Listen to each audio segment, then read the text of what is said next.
Hi, this is Chris and Retty, and over the next 10 or 15 minutes I'm going to be showing you how to visualize data which involves dates and progress over time. And that's a fairly common type of data visualization when we're thinking about political developments. Often we're interested, whether for narrative purposes or because we're testing some hypothesis, in how a quantity has evolved over time. And the example that I'll be using here is support for a particular policy, in this case Scottish independence, as revealed by polling data over time. And when we're dealing with time or dates, if it's just a year that we're dealing with, then years can just be treated as numbers. If we have more detailed date information, for example anything that includes days and months, then it's a little bit more complicated for us to deal with, because we have to tell the software that we're using how to interpret the dates we give to it.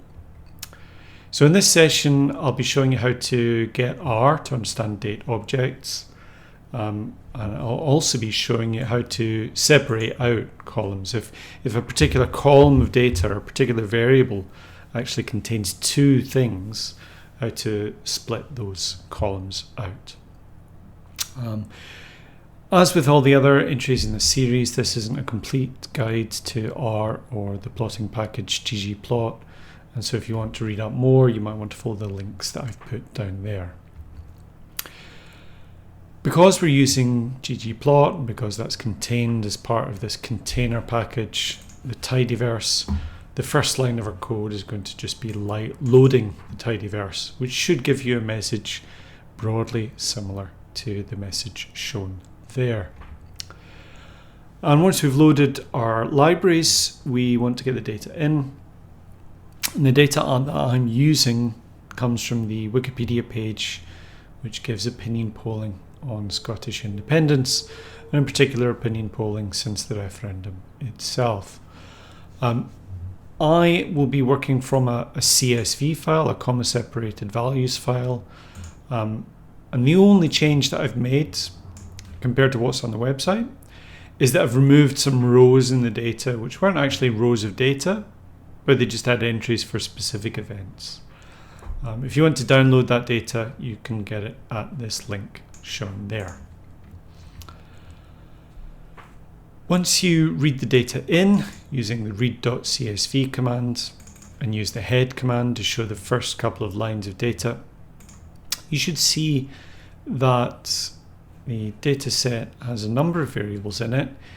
It's got, first and most importantly, this variable fieldwork, which consists of, in most cases, a day within a month, a dash, and then another day, a representation of the month, and then the year.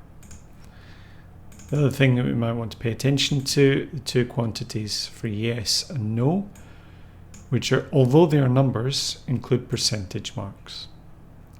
So neither the fieldwork column nor the yes or no columns will be interpreted by R as numbers. They'll both be interpreted as characters.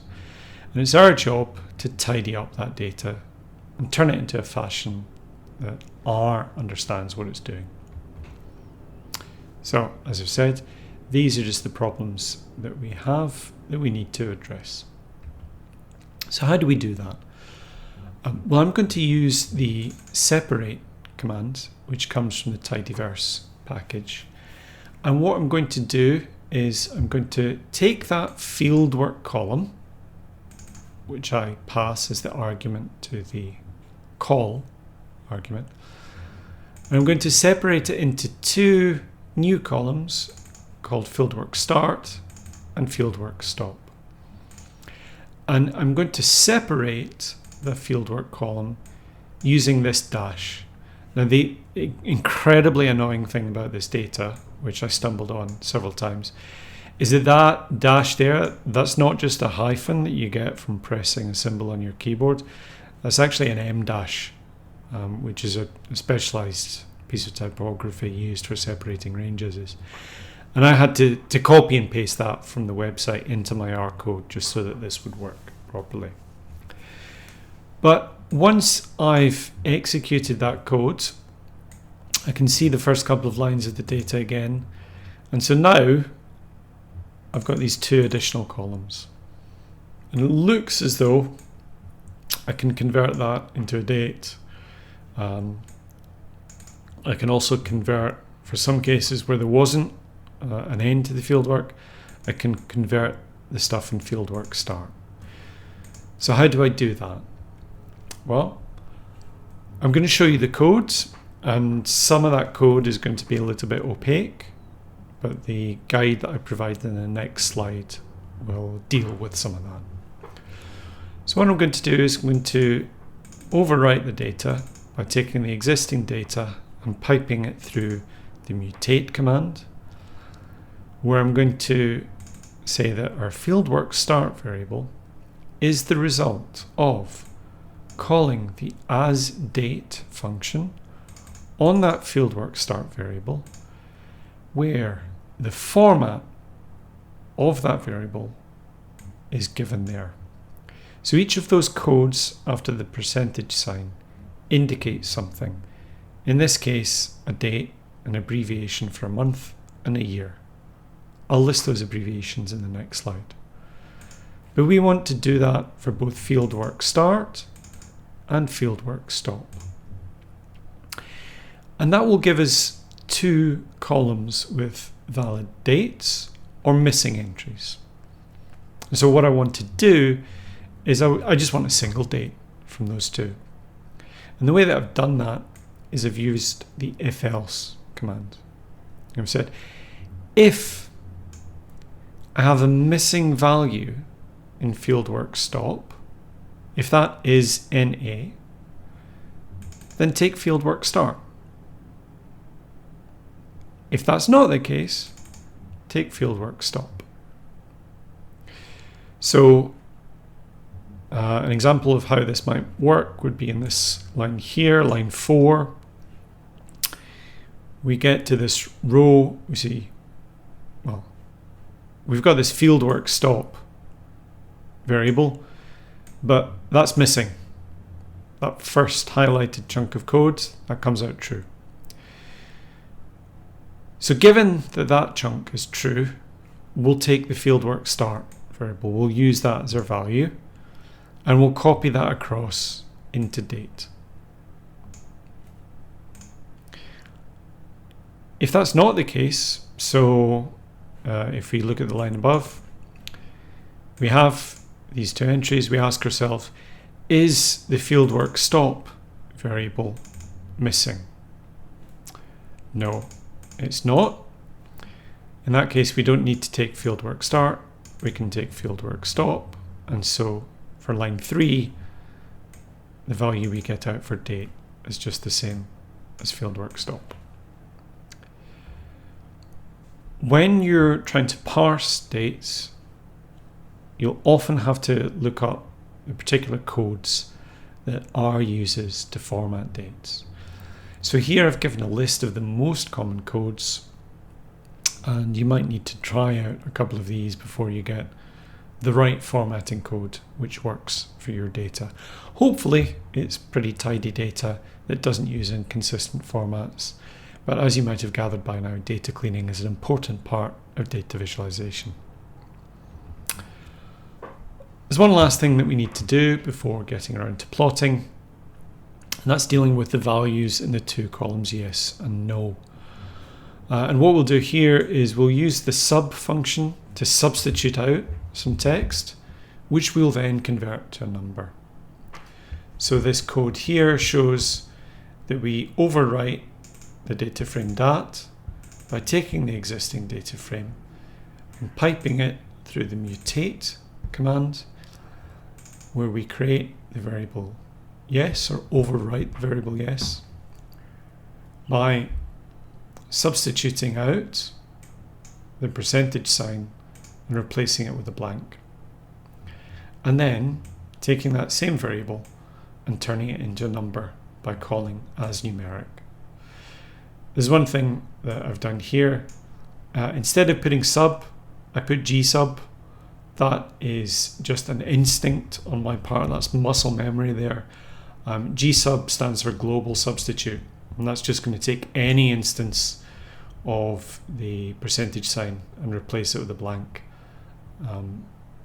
It's going to give the same result here, and probably it's more accurate to just use sub because we're only expecting one percentage sign there. But once we've executed all that code, we have data that we can use to plot. And so I'll step through the plot commands. We tell ggplot we're using the data frame dat. We have the date variable which we want to put on the x-axis. I want to put the yes support on the y-axis.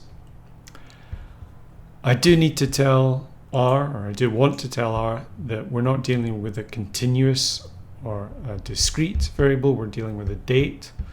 And so I pass that scale underscore x underscore date command. I want to tell R that I'm using a continuous y scale, but because I've got data from a fairly narrow range between 35 and 55, I just want to make sure that I've got the natural limit of that scale in there, the natural lower limit, which is 0. So I pass the limits argument,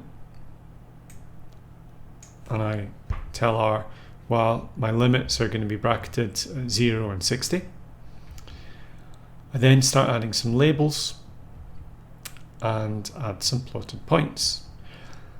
Just for fun, I've also added a smooth and a vertical grey line which gives the date of the EU membership referendum. So that might be part of the story potentially. We can then add some labels and a theme so that our plotted data is marked off from the axes. And that's it. If you wanted to think about the next steps involved in visualizing this data, you might think about how you could pivot the data so that instead of having to choose whether to plot yes or no, we could pivot the data so that each row has a combination of pole with a particular date and yes and no values. We could then use color to plot the trends for yes and no separately.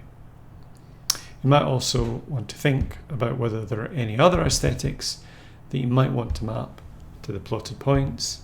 For example, would you like the points for poles with larger sample sizes to be larger points? Things like that. So if you want to experiment with that, you are, as always, free to send me any code that you've been working on so that I can comment on it or help you if you're struggling with one of these next steps. But that is all on polling and visualizations over time for the moment.